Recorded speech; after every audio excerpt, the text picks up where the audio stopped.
Have you ever noticed something a little different about yourself? Some people carry habits and reactions that stand out from the crowd. They're highly sensitive, always on guard, and often have complex reactions to situations that others brush off as normal. But here's the most important part. These traits aren't born from innate personality or a conscious choice. They stem from childhood trauma. Sounds heavy, right? Can childhood really leave such a profound mark that it shapes who you are today? The truth is, yes. Modern psychologists often refer to the concept of covert childhood wounds. What makes it so insidious is this: the environment that was supposed to nurture you instead forced you to create survival mechanisms that you still carry to this day. You might know someone struggling with this, or maybe you're one of them without even realizing it. In today's post, we're going to explore 10 signs that you might have experienced a traumatic childhood, a truth that is often expertly hidden. And pay close attention to the final sign. It's something you've probably always blamed yourself for, but it's actually just your brain's way of trying to protect you. Let's dive in. Sign 1. Obsessive people-pleasing. You know the feeling. You're in a relationship or just interacting with coworkers. People make requests, maybe unreasonable, maybe crossing boundaries, but you instantly feel compelled to say yes just to keep the peace. You can sense their anger or disappointment before they even say a word, and you do everything in your power to smooth things over. This isn't just basic kindness or a naturally sweet disposition. It's the result of your brain being wired to avoid conflict at all costs. In the past, keeping your caregivers happy, especially those who were volatile or domineering, was the only way you could feel safe. Now your brain automatically scans for signals: dissatisfaction, a furrowed brow, or a slight drop in tone. You react to these cues so quickly and yield so much that it actually leaves you exhausted, simply because you can't turn off this pleasing mode even when you're being taken advantage of. Sign 2. Chronic apologizing, even when you're not at fault. Most people define an apology as, "I did something wrong, so I'm sorry." But that's just the baseline. When you grow up in an environment full of blame, your apologies evolve into a defense mechanism: anticipatory appeasement. It's the ability to take the blame before someone else can unleash their rage. Imagine this. You're walking down the street and someone accidentally bumps into you. You notice them step back, or their expression slightly change. Even though they were clearly the clumsy one, "I'm sorry" slips out of your mouth before they even react. You don't wait to see who's right or wrong. You anticipate the risk of conflict based on micro shifts in the situation that you've learned to fear. This reflex is remarkably similar to children who were treated as the root of all problems at home. They learn to take the blame so the adult's anger passes quickly.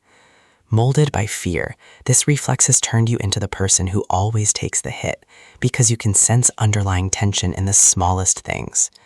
You still have this defense mechanism. You apologize when the waiter brings the wrong dish. You apologize when your partner is frustrated about something outside the relationship, even when you did nothing wrong. You aren't just apologizing with your words. You're apologizing with an entire emotional shock absorption system silently operating in your mind. You take the blame because deep down you understand the cost of being the sinner in the eyes of those you once depended on. Sign 3. Emotional detachment in the face of grief. This is a fascinating paradox. Many assume that trauma survivors will be overly emotional or prone to crying, but reality often shows the exact opposite. Think back to a time when you experienced something genuinely sad or hurtful, maybe a painful rejection, a massive loss, or a barrage of bad news that crushed your hopes all at once. While you logically should have been sobbing, raging, or seeking comfort, a strange emptiness and numbness took over instead. In that moment, your mind acted like an emergency switch, flipping into a state of disconnection. You began suppressing everything with a chilling detachment. Why make a big deal out of it? Is crying going to fix anything? Psychologists call this disassociation, because when you were a child, your emotions might have been ignored, punished, or mocked, making it unsafe to express them. You got so used to swallowing everything whole that when a real tragedy strikes, it doesn't cause an outward explosion. You simply follow the suppression patterns you've practiced 1,000 times in your mind. You become a stone wall to yourself, the only one who can pretend nothing is happening while the storm rages on. This is a highly practical survival mechanism, a silent form of self-preservation that traumatized children are forced to learn. Sign 4, massive gaps in your memory. You can never seem to recall your past in a continuous, seamless timeline. When someone asks about your elementary or high school years, your first reaction isn't a flood of happy stories or vivid details. It's a blurry haze. Why can't you remember? Do you just have a bad memory? Or is your brain unconsciously hiding wounds it doesn't want you to touch? You're like someone trying to put a puzzle together, but too many pieces are missing. You spend a lot of time trying to dig up memories, not out of nostalgia, but to understand why you feel like a stranger to your own childhood. You realize you can only recall a few fleeting events, usually moments of extreme stress or terror. This level of amnesia often leaves you more confused than most, because you know that behind this erased trail usually lies some very turbulent times. But this emptiness is also a shield. Your brain doesn't want you to relive the pain.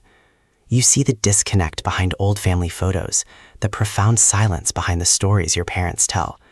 To you, the past is like a dark, locked room, and you aren't even sure if you really want the key to open it. You didn't just forget events, you forgot who you were during those years. Sign 5, extreme fear of abandonment. Sometimes everything in a relationship looks perfectly normal. They speak to you with a warm, friendly tone. They text you back promptly, show appropriate affection, and even say all the right things. From the outside, nothing is wrong, but inside, alarm bells go off if they go slightly quiet or seem distracted. A mild panic, an overwhelming insecurity sets in, making you feel like they are about to leave forever, even though you have no logical reason to believe so. You have no proof. You don't want to seem controlling. You might even tell yourself you're overthinking it, but the fear won't budge. And tragically, this fear often makes you push people away with your own hands. The truth gradually reveals itself through your defensive actions. That person might never have intended to leave, but they get exhausted by your constant suspicion. This isn't irrational low self-esteem. It's an attachment wound formed in childhood. When you lived in an environment where love was conditional or abruptly withdrawn, your brain learned to always anticipate the worst. It learned to magnify the tiniest signals of distance from your partner. So you don't just love someone, you live in a constant state of dread, waiting for the day they disappear. Sign 6, hyper-independence to the point of isolation. You are the type of person who handles everything on your own, from the smallest hiccup to the biggest crisis. If you suddenly get seriously ill, you don't call family to ask for a favor or to vent. You catch a ride to the hospital yourself, buy your own meds, or grit your teeth and suffer through the night alone. If you face financial hardship, your first instinct is to ruthlessly cut your own expenses rather than borrow from friends. This hyper-independence stems from a belief bought with deep trauma. No one will be there when I need them, so it's best not to expect anything. When your caregivers failed to respond to your cries or needs, your brain learned to extinguish the urge to reach out. You became a miniature adult far too early. You can survive anywhere under any circumstances, but the downside is that you struggle immensely to let others step in and help. Relying on someone feels incredibly dangerous, like a trap that could lead to being let down yet again. You would rather carry a mountain of pressure to the point of exhaustion than ask for a favor and risk facing rejection. You are slowly learning that being independent is good, but isolating yourself is a form of punishment. Sign 7, extreme startle response to noise or movement. This ties into a state known as a hypervigilant nervous system. Trauma research shows that children living in unstable environments often have nervous systems stuck in fight or flight mode. To you, a forcefully shut door isn't just a sound, it's something that makes your heart leap into your throat. A loud argument in the street can make you completely freeze, sweating with anxiety.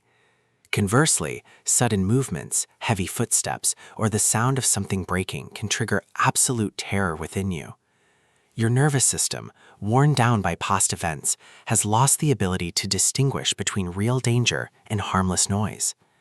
You absorb other people's tension as a direct threat to yourself, and a suffocating atmosphere can feel like a heavy weight on your chest. This physical sensitivity is exactly what causes chronic fatigue.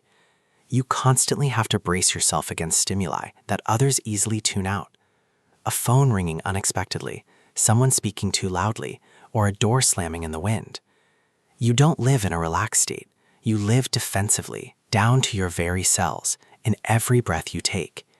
And while this hypersensitivity might have helped you dodge trouble as a kid, it makes your adult life far more stressful and exhausting than it is for most people. Sign 8.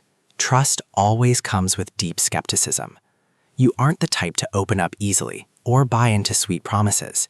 You keep your distance, observe, and wait to see when this person will show their true colors, when they will betray or hurt you. You look for loopholes in their words over time before daring to trust their sincerity even a little. Psychologists call this a lack of basic trust. It's not innate pessimism. It's a rusty shield forged from being deceived or abandoned by the most important people in your life when you were young. But once someone patiently breaks through your defensive walls, you tend to cling to them desperately.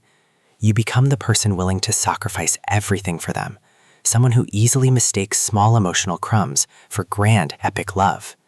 You value safety, but deeply crave love. Childhood trauma makes it incredibly hard to build healthy boundaries, leaving you oscillating between pushing people away and holding on to them tightly out of fear. Sign 9. A complicated relationship with guilt.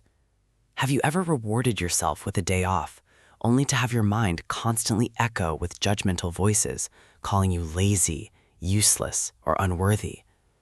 To you, enjoying yourself or doing something for your own well-being sometimes brings a heavier sense of guilt than working yourself into the ground. This is the lingering aftermath of constantly being criticized or treated as a burden as a child.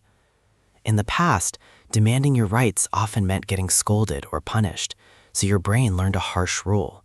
Only when I sacrifice, only when I suffer, do I have value. Ouch. You might find yourself constantly apologizing or relentlessly putting yourself down just to ensure you aren't bothering anyone. Learning to truly believe that you deserve happiness and that you can live for yourself without self-judgment is one of the biggest and hardest lessons in your healing journey. You are gradually teaching your brain that you have the right to exist. Loving yourself is not selfish. Caring for yourself is how you make up for the inner child who was once neglected. Sign 10. Punishing perfectionism. This is the sign that often wears you down the most. What you might consider a drive for success makes you look highly accomplished or detail-oriented to the outside world. But have you ever felt a deep, almost hateful resentment toward yourself when you make a tiny mistake at work or in life?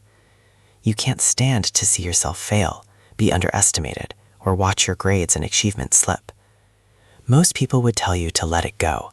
Everyone makes mistakes. Why put so much pressure on yourself? But for you, accepting your own imperfections feels biologically impossible. In reality, this is a compensatory mechanism shaped by trauma. If you grew up in an environment where love was only given when you excelled, or where you were severely humiliated for making a mistake, your self-worth became inextricably linked to your achievements. You developed an almost instinctual fear of criticism. You crave validation and perfection, sometimes to the point of self-destruction. Many highly successful people have used this very fear of abandonment to propel themselves forward. They don't let insecurity defeat them. Instead, they turn it into a relentless race to prove themselves. Your perfectionism turns you into an overachiever who executes everything to the highest standard. But it's not out of passion. It's an armor that life forced you to wear so you wouldn't be hurt again. Because you understand the true cost of being a failure in the eyes of your past caregivers, you allow yourself zero margin for error. This is the most profound manifestation of childhood trauma, the ability to turn personal fear into a fierce drive for survival. What others call your dazzling success is actually a desperate attempt to prove that you are worthy of being loved. A childhood filled with trauma isn't something anyone would choose right from the start. No one wants to trade carefree innocence for this kind of painful awareness. This isn't meant to point fingers or wallow in the past. Life didn't give us a choice in what we went through as children, but it does give us a choice in how we heal and who we become afterward. If you recognize all 10 of these signs in yourself, please understand this. You are not broken. You are living proof of human resilience and the miraculous ability to survive. You have turned the shattered pieces of your pain into shields that helped you survive the darkest of days.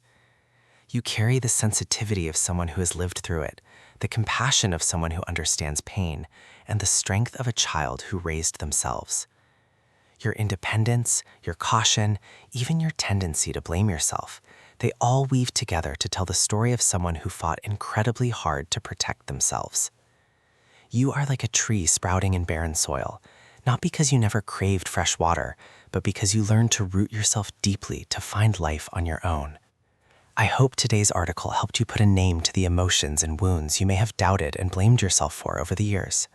You are not alone on this journey. Out there is a whole community of people carrying imperfect childhoods just like yours, quietly learning how to love themselves all over again. If what I shared resonated with you, please leave a comment below. I would truly love to hear about your journey of healing and rediscovering yourself. Don't forget to follow and share this post so we can continue having meaningful conversations like this. Be a little gentler with yourself today.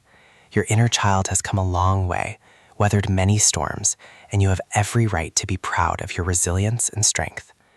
I am Lumi, and I am here to share, listen, and connect with those who are exhausted from having to be strong alone for too long.